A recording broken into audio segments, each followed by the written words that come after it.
കുറച്ച് നാൾ മുന്നേ ഉണ്ടല്ലോ ഇൻസ്റ്റയിൽ ഒരു കന്നഡ പേജിൽ കണ്ട റെസിപ്പിയാണ് കേട്ടോ. ട്രൈ ചെയ്ത് നോക്കിയപ്പോൾ എനിക്ക് സംഭവം ഇഷ്ടമായേ.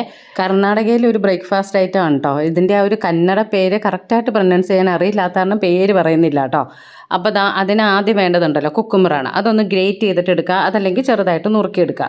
ഇനി വേണ്ടത് അവലാണ്. അപ്പോൾ വെള്ള അവലോ അല്ലെങ്കിൽ കുത്തിരിയുടെ അവലോ ഏതാണേലും എടുക്കാം. എന്നിട്ട് അതൊന്ന് കുതിർത്തിയിട്ട് പെട്ടെന്ന് തന്നെ വെള്ളം പിഴിഞ്ഞ് കളഞ്ഞിട്ട് അതിലേക്ക് കുറച്ച് തേങ്ങയും കൂടെ ചേർത്തിട്ട് മിക്സ് ചെയ്തേച്ച് വെക്കുക. ഇനി ഒരു പാൻ അടുപ്പത്ത് വെച്ചിട്ടേ അതിലേക്ക് വെളിച്ചെണ്ണ ഒഴിച്ചിട്ട് കടുക് പൊട്ടിച്ച് നിലക്കടലയും കൂടെ ഇടുന്നുണ്ട് കേട്ടോ. അപ്പോൾ ഉഴുന്ന് പരിപ്പ്, കടലപ്പരിപ്പ് ഇതൊക്കെ വേണേൽ ചേർക്കാവേ.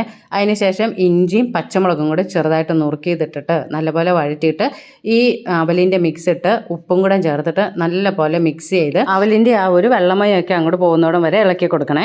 എന്നിട്ട് സ്റ്റൗ ഓഫ് ചെയ്ത് വെച്ച് വേണം ഈ കുക്കുമ്പർ ചേർക്കാനായിട്ട്. അതിനിടയ്ക്ക് കറിവേപ്പില ചേർക്കാനായിട്ട് ഞാൻ വിട്ടുപോയിട്ടോ. പിന്നെ ലാസ്റ്റായിട്ടേ ആ ഒരു ഫ്ലേവറിന് വേണ്ടിയിട്ട് കുറച്ച് പഞ്ചസാരയും നാരങ്ങാനീരും കൂടെ ചേർക്കുന്നത് നല്ലതാണേ. അപ്പോൾ ട്രൈ ആക്കി നോക്കണേ.